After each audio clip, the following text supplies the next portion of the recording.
इस कहानी की शुरुआत न्यूयॉर्क की गलियों से होती है, जहां हम पैरों में पहने जाने वाले स्नीकर्स की दुनिया को देखेंगे। साथ ही स्नीकर्स का रूल था कि वे इंसानों के बीच अपनी शक्तियां नहीं दिखा सकते। फिर हम एक लड़के को देखते हैं जिसका नाम एडसन होता है। वह अपनी मॉम के साथ कार से एलकेम्स नाम के मॉल में जा रहा था, जहां एयर ग्लो 1 नाम के स्नीकर्स किसी लकी आदमी को मिलने वाले थे। उसकी माँ काफी हेवी ड्राइवर थी, जो शहर में काफी खतरनाक तरीके से गाड़ी चलाती हुई एडसन को उस मॉल के बाहर ड्रॉप करके चली जाती है। एडसन मॉल में एंटर करता है तो अंदर का नजारा देख काफी एक्साइटेड होता है। दरअसल अंदर सभी लोग काफी महंगे और शानदार स्नीकर्स पहने हुए थे, पर एडसन के स्नीकर्स पुराने थे, जिन्हें देखकर उसे शर्मिंदगी महसूस हुई। तभी वहाँ उसे एक दोस्त मिली। एडसन उसके पास जाता है और उससे बात करता है। दरअसल वह एडसन से बास्केटबॉल सीख रही होती है और उसे अपनी उंगली पर बॉल को घुमाकर दिखा रही थी, पर उस पर बॉल गिर जाती है, जिससे वह काफी मायूस हो जाती है। जिस पर एडसन उसे मोटिवेट करता है और उसे प्रैक्टिस करने के लिए कहता है। इसके बाद एडसन वहाँ की रिसेप्शनिस्ट के पास जाता है, जो उसका लव इंटरेस्ट भी होती है। उसका नाम माया था, पर जूते फटे होने की वजह से वो जमीन पर गिर जाता है। माया उससे पूछती है कि क्या तुम ठीक हो? एडसन हमें जवाब देता है और उससे एक कूपन खरीद लेता है। दरअसल इस कूपन पर एक नंबर लिखा होता है, अगर वह नंबर मैच हो गया तो जूते कूपन के ओनर को मिल जाएंगे। तभी वहाँ एक मोटा भारी भरकम आदमी आता है, जिसका नाम कलेक्टर होता है। वह अपने डॉग रेस्केल के साथ आया था और कलेक्टर को देखकर मॉल में मौजूद सभी लोग काफी एक्साइटेड हो जाते हैं। इसके बाद कलेक्टर माया के पास जाता है और उससे कूपन खरीदने लगता है। माया उसे कहती है कि सर, यहाँ पर डॉग अलाउड नहीं है, जिस पर कलेक्टर उसे कहता है कि यह कोई मामूली कुत्ता नहीं, इसे स्नीकर्स का बहुत शौक है और ये बहुत इंटेलिजेंट डॉग है। पर असल में रेस्केल काफी शरारती कुत्ता था। वो पास में खड़े एक बच्चे का खाना छीन लेता है। कलेक्टर को देखकर एडसन काफी एक्साइटेड हो गया। वह माया को बताता है कि यह कोई मामूली आदमी नहीं, यह द कलेक्टर है, जो दुनिया के सबसे रेयर स्नीकर्स को इकट्ठा करते हैं, और ऐसा कोई जूता नहीं जो इनके पास ना हो। कलेक्टर माया से शॉप कूपन मांगता है, जिस पर माया उससे कहती है कि सर, हर एक का प्राइस $100 है। जिस पर कलेक्टर एटीट्यूड से अपने बैग से नोटों की गड्डी निकालकर उसकी टेबल पर रख देता है और उससे 100 टिकट खरीद लेता है। यह देखकर एडसन मायूस हो जाता है और अब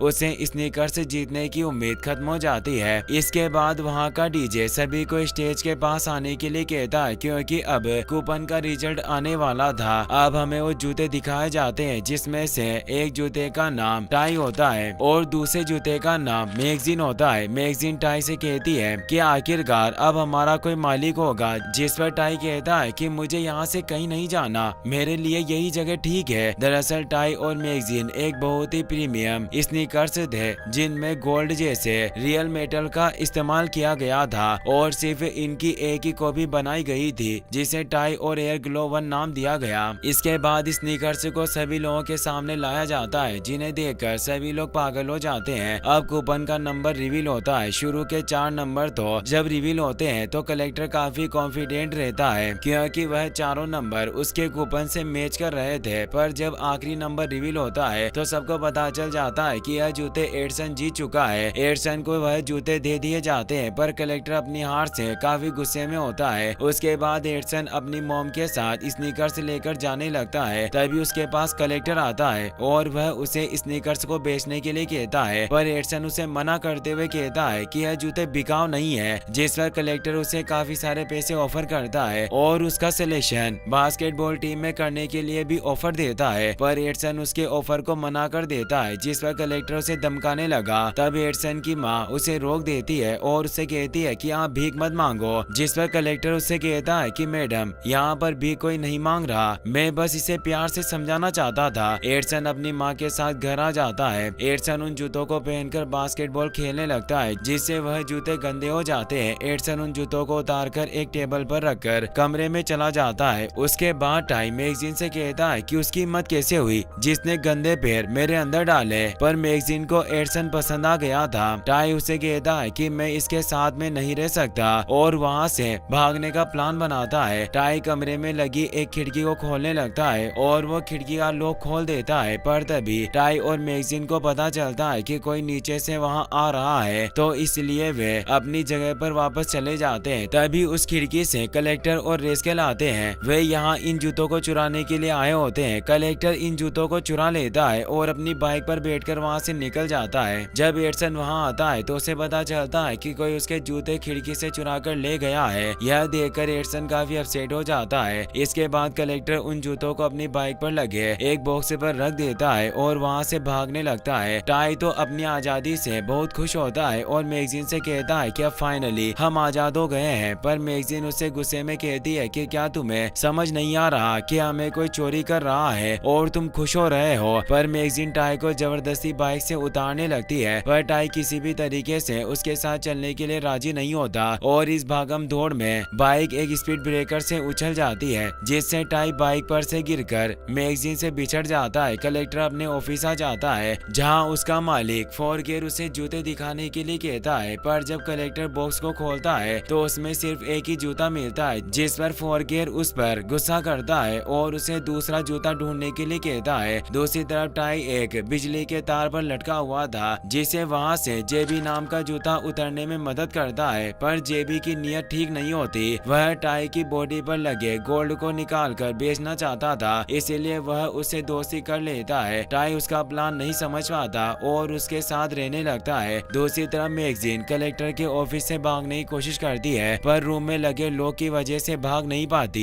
इसी बीच मैगजीन की दोस्ती वहाँ पर मौजूद बाकी जूतों से होती है। वहाँ उसे एक स्नीकर मिलता है जो काफी अजीब था। वह हमेशा अपने बॉक्स में ही पड़ा रहता है। मैगजीन उस पर ज्यादा ध्यान नहीं देती और सभी को अपनी अपनी स्टोरी बताती है। दूसरी तरफ टाई जेबी के साथ एडसन को ढूंढने के लिए निकलता है। टाई को वहाँ काफी परेशानियां होती है, क्योंकि आज से पहले उसने कभी बाहरी दुनिया की परेशानियां नहीं झेली थी। इसी बीच जेबी और टाई स्केटबोर्ड वाले स्नीकर्स के साथ स्केटबोर्ड पर बैठकर वहाँ से एडसन को ढूंढने के लिए निकल जाते हैं। टाई को स्केटबोर्ड पर काफी डर लगता है, पर जेबी उसे संभालता है। एडसन अपने सबसे पसंदीदा जूते चोरी होने की वजह से काफी दुखी था। उसकी मॉम उसे समझाती है कि मैं तुम्हारे लिए दूसरे जूते ले आऊंगी, पर उसे इससे कोई फर्क नहीं पड़ता। दूसरी तरफ कलेक्टर टाई को ढूंढने लग जाता है और उसे एक कमरे में टाई नजर आ जाता है और उसे पकड़ने के लिए निकल जाता है। टाई और जेबी एक होटल में आ जाते हैं जहाँ न्यू ईयर पार्टी चल रही होती है। जेबी को उसकी गर्लफ्रेंड से मिलना है जो उससे नाराज थी। जेबी उसे मनाने लगता है। टाई को वहाँ एक ब्रिटानिया नाम की स्नेकर्स मिलती है, जिससे उसकी काफी अच्छी दोस्ती हो जाती है और टाई उसके साथ काफी एंजॉय करता है। जेबी की गर्लफ्रेंड टाई से प्रॉमिस करती है कि मैं तुम्हें तुम्हारी बहन मैगजीन से मिलने में मदद करूंगी। इसी बीच कलेक्टर और रेस्केल उस होटल में पहुंच जाते हैं, पर कलेक्टर के डॉग को वहां का वॉचमैन अंदर नहीं जाने देता,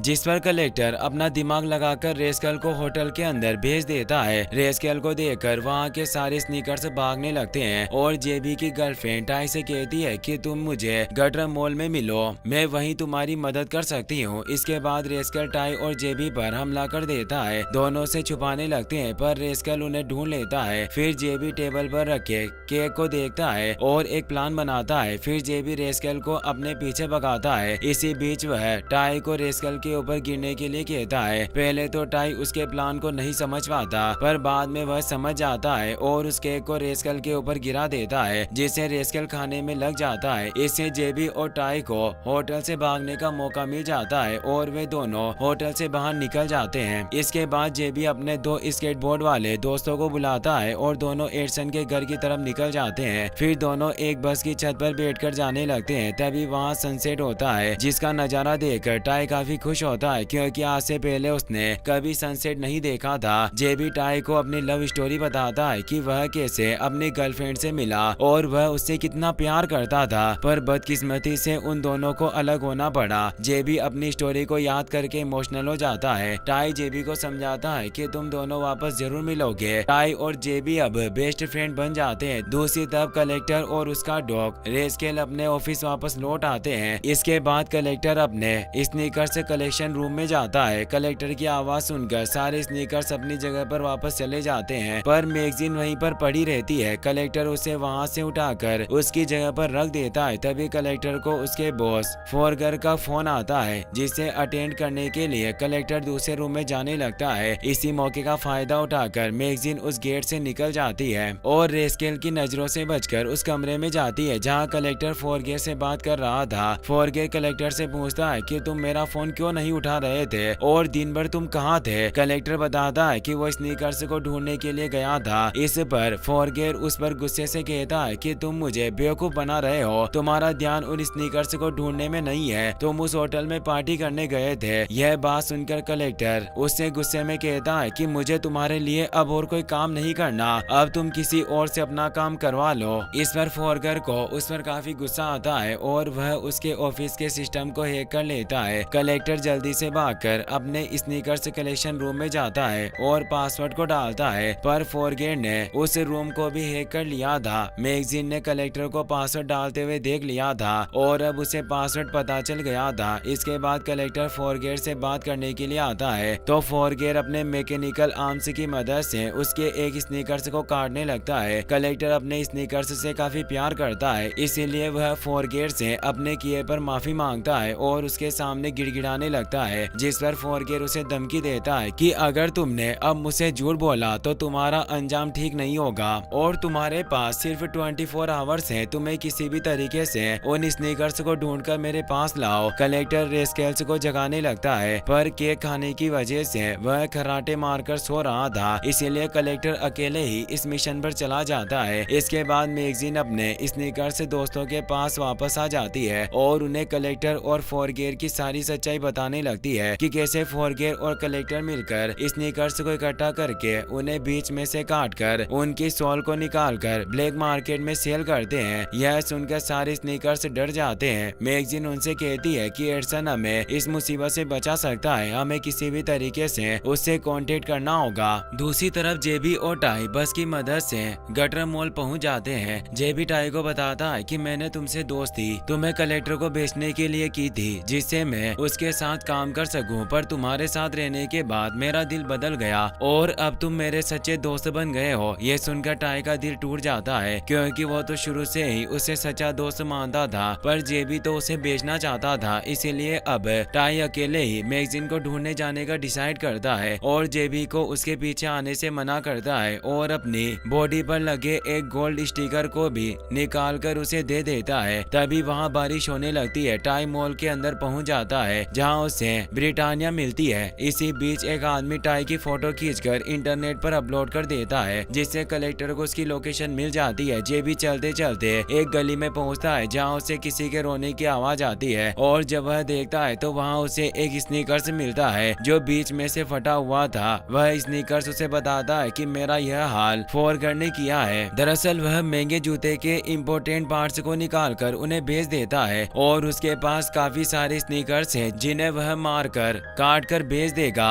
तो तुम्हें उन्हें बचाना होगा। और यह कहकर वह स्नीकर अपना दम तोड़ देता है। तभी जेबी देखता है कि कलेक्टर मॉल की तरफ जा रहा था, तो टाई को बचाने के लिए वह भी मॉल निकल जाता है। ब्रिटानिया टाई को अपने साथ ले जाती है, जहां टाई को काफी सारे दोस्त मिलते हैं। उनमें से एक स्नीकर से वह कलेक्टर के एड्रेस के बारे में पूछने लगता है, पर वह स्नीकर से सीधे तरीके से उसे कुछ नहीं बताता, जिस पर ब्रिटानिया उसे धमकाकर उससे कलेक्टर की बिल्डिंग का एड्रेस निकलवा लेती है। कलेक्टर अपने ऑफिस में नहीं था, तो मैगजीन एक स्नीकर्स के साथ रूम का लॉक खोलकर रेस्कल से छुपते हुए कलेक्टर के कंट्रोल रूम में पहुंच जाते हैं। वहां जाकर वह एडसन को मैसेज करके इस बिल्डिंग का एड्रेस बता देते हैं, पर तभी रेस्केल की नींद खुल जाती है और वो लोगों पर हमला कर देता है। पर जैसे तैसे मैगजीन और वह स्नीकर्स अपने रूम में वापस आ जाते हैं और रूम को लॉक कर लेते हैं, जिससे रेस्केल उनको कुछ नुकसान नहीं पहुंचा पाता। जेबी टाई के पास पहुंच जाता है और उसे कलेक्टर की सच्चाई बताने लगता है, पर तभी उस रूम में कलेक्टर आ गया, जो वहां से टाई को उठाकर अपने बैग में रख लेता है। पर इसी बीच जेबी उसे बैग से बाहर निकाल देता है। जेबी अपनी गलती को सुधारना चाहता था, इसीलिए वह उस बैग में टाई की जगह चला जाता है। टाई उससे रिक्वेस्ट करता है कि प्लीज मुझे मैगजीन को बचाने के लिए कलेक्टर के साथ जाने दो, पर जेबी उसकी बात नहीं मानता और कलेक्टर उस बैग को लेकर अपने घर चला जाता है। मैगजीन को बचाने का आखिरी मौका खोने के बाद टाई का दिल टूट जाता है। उसके पास तो ओजी नाम का एक स्नीकर्स आता है जो उसे जेबी की असली सच्चाई बताता है। दरअसल पहले जेबी काफी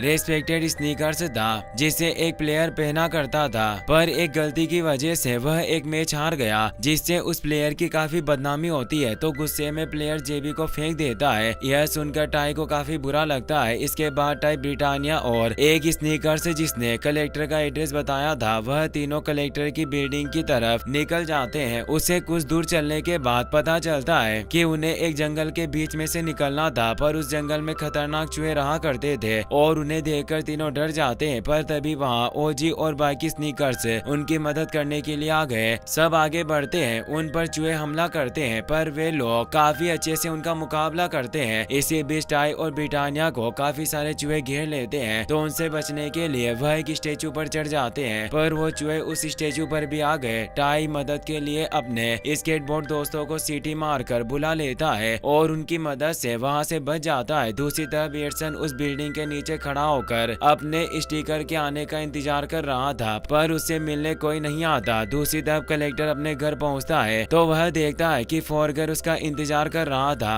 वह उससे जूते लेने आया था। फिर वो कलेक्टर से वह बैग लेता है जिसमें वह स्नीकर से रखा हुआ था, पर जब वह उस बैग को खोलता है तो उसे पता चलता है कि इस बैग में टाई नहीं बल्कि जेबी होता है। यह देखकर फॉरगेर को कलेक्टर पर काफी गुस्सा आता है, तो गुस्से में फॉरगेर कलेक्टर की एक वीडियो को इंटरनेट पर डाल देता है, जिससे सबको पता चल जाता है कि वह प्लेयर जिसकी वजह से उनके देश की टीम हारी वह और कोई नहीं बल्कि कलेक्टर था, जो जेबी स्नीकर से पहनकर मैच खेला करता था और उसने अपनी गलती छुपाने के लिए जेबी को दोषी साबित किया था। अपनी वीडियो को इंटरनेट पर डालता देख कलेक्टर काफी गुस्सा हो जाता है और वह फॉरगेर पर हमला कर देता है, पर फॉरगेर अपने मैकेनिकल आर्म्स की मदद से उसे कंट्रोल कर लेता है। इसी बीच टाई कलेक्टर की बिल्डिंग के अंदर घुस जाता है और रास्कल पर हमला कर देता है। इससे रास्कल पागलों की तरह भागने लगता है और इसी भागम दौड़ में रास्कल फॉरगेर से टकरा जाता है, जिससे आर्म्स का कंट्रोलर उसके हाथ से छूट जाता है। मौके का फायदा उठाकर मैगजीन उस कंट्रोलर को उठा लेती है और फॉरगेर पर हमला कर देती है। वह उसी के आर्म्स की मदद से उसे बंदी बना लेती है और बाकी स्नीकर से भी उसका साथ देते हैं और उस पर हमला कर देते हैं और उसे लेस की मदद से बांध देते हैं। इसके बाद सारे स्नीकर से काफी खुश होते हैं, एक स्नीकर को छोड़कर जो मायूसी से अपने बॉक्स में बैठा था। तो मैगजीन उसे बॉक्स से जबरदस्ती निकालती है और जेबी उसको देखकर काफी खुश होता है। दरअसल वह स्नीकर से और कोई नहीं बल्कि जेबी का पार्टनर था। काफी देर इंतजार करने के बाद भी एडसन से मिलने कोई नहीं आता,